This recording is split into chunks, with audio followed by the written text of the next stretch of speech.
Apakah Anda mengalami kesulitan dalam berkomunikasi dengan pasangan, anak, orang tua, ataupun rekan kerja yang ada di sekitar Anda? Teman-teman sekalian, pada kesempatan kali ini saya akan sharing dan berbagi tentang cara menjadi teman bicara yang menyenangkan. Assalamualaikum warahmatullahi wabarakatuh. Saya Sukma Diarti Prangin, seorang psikolog dan juga konsultan pengembangan sumber daya manusia. Teman-teman sekalian, keterampilan komunikasi ternyata tidak terfokus pada apa yang kita sampaikan. Orang-orang banyak beranggapan bahwa untuk menjadi seorang pembicara atau komunikator yang unggul, kita harus pandai berbicara. Namun, dalam prakteknya, ketika kita ingin memiliki kesuksesan dalam berkomunikasi dengan orang-orang di sekitar kita, yang justru paling dibutuhkan adalah menjadi pendengar yang baik.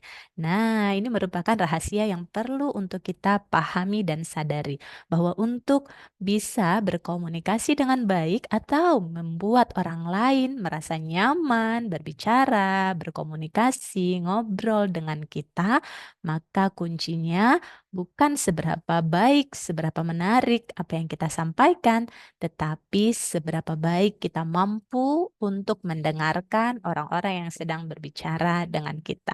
Nah, maka dari itu, kali ini kita akan membahas tentang keterampilan mendengar empati. Apa itu keterampilan mendengar empati? Keterampilan mendengar empati adalah bagaimana kita berusaha untuk bisa mendengar dengan baik, sehingga pada akhirnya kita memahami apa yang dirasakan, apa yang diinginkan, apa yang dibutuhkan oleh teman bicara kita. Ya, sehingga keterampilan ini akan membuat kita bisa akhirnya merespon dengan tepat sesuai dengan kebutuhan orang tersebut. Ya, kalau kita menggunakan keterampilan mendengar untuk menjawab yang selama ini banyak dipraktekkan oleh orang-orang ya, inilah yang akan membuat kita kesulitan untuk merespon dengan tepat karena kita terfokus pada diri kita sendiri. Kita sudah sibuk memikirkan apa yang akan saya jawab, apa yang akan saya sampaikan, apa yang akan saya ucapkan setelah ini. Akhirnya kesibukan pikiran kita tersebut ya membuat kita tidak lagi fokus pada orang yang ada di hadapan kita. Padahal untuk membuat komunikasi menjadi sukses, nyaman, dan terbuka satu sama lain, kita butuh hadir secara penuh, mendengar, dan memahami apa yang sedang disampaikan oleh orang yang ada di hadapan kita. Nah, salah satu bentuk dari keterampilan mendengar empati ini nanti terlihat dari emosi yang muncul di diri kita, gestur yang muncul di ekspresi wajah kita ataupun di bahasa tubuh kita. Ya, yang akan menunjukkan bahwa kita benar-benar berminat, kita benar-benar perhatian, kita benar-benar tertarik dengan apa yang sedang beliau yang di hadapan kita sampaikan. Apakah itu pasangan kita, anak kita, rekan kerja kita, pimpinan kita, orang-orang di sekitar kita yang sedang berbicara, kita menunjukkan ya ketertarikan. Walaupun bisa jadi kita tidak memahami topik yang sedang dia bicarakan, tidak menjadi masalah karena yang mereka butuhkan adalah ketertarikan dari kita terhadap apa yang mereka sampaikan.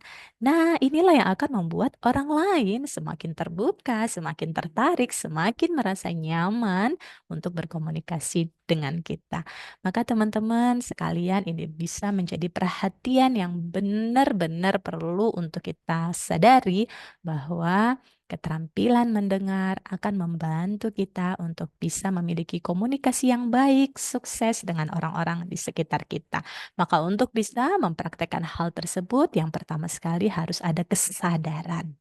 Ya, informasi yang disampaikan ini bertujuan untuk meningkatkan kesadaran kita semuanya bahwa untuk sukses komunikasi, yang justru dibutuhkan adalah keterampilan mendengar untuk benar-benar memahami apa yang dirasakan orang lain. Butuh adanya kesadaran. Yang kemudian yang kedua dibutuhkan adanya kontrol emosi. Kadangkala dalam diskusi ada perbedaan pendapat, gitu ya, ada kondisi-kondisi yang tidak ideal. Maka untuk menjadi pendengar yang empatik, kita harus mampu untuk mengelola emosi kita, mengontrol emosi kita, sehingga kita bisa lebih tenang, lebih bijak, lebih rileks ya, lebih rileks hatinya dalam proses komunikasi. Tidak buru-buru menjawab, tidak buru-buru memotong pembicaraan, tidak buru-buru menyampaikan pendapat kita. Karena kita tadi sudah empati, benar-benar dengerin dulu, pahami dulu. Sehingga kalau didukung dengan keterampilan mengelola emosi yang baik, ya, itu akan semakin baik lagi keterampilan mendengar ataupun komunikasinya. Dan berikutnya yang ketiga adalah bagaimana cara kita merespon, ya. Ketika kita merespon dengan tepat, itu akan membuat komunikasinya menjadi sukses. Karena tadi kita sudah empati, sudah paham apa yang dibutuhkan pasangan kita, anak kita, rekan kerja kita, anggota kita, atasan kita, maka respon kita jadi lebih tepat. Kalau misalnya ada yang curhat, misalnya pasangan curhat, maka kita bisa memberikan respon cukup. Nah, memeluk ya, misalnya istrinya atau menepuk-nepuk pundaknya atau tangannya atau mengusap-ngusap kepalanya untuk memberikan efek ketenangan. Nah, begitupun ke anak kita. Kita bisa memvalidasi emosinya. Oh, kamu sedih ya? Oh, kamu kesel ya? Nggak apa-apa, boleh kok, wajar kok merasa sedih, merasa kesal. Nah, responnya bisa lebih tepat, lebih bersahabat. Begitupun dengan atasan ataupun rekan kerja kita. Kalau kita tadi sudah bisa mendengar dengan empati, maka respon kita akan lebih tepat pula dan hasilnya komunikasinya menjadi sukses dan memuaskan. Dan biasanya teman-teman sekalian, kalau kita sudah bisa mendengar empati, menunjukkan bahwa kita tertarik, kita menerima, kita memahami perasaan mereka, dan pada akhirnya mereka juga akan berlaku yang sama.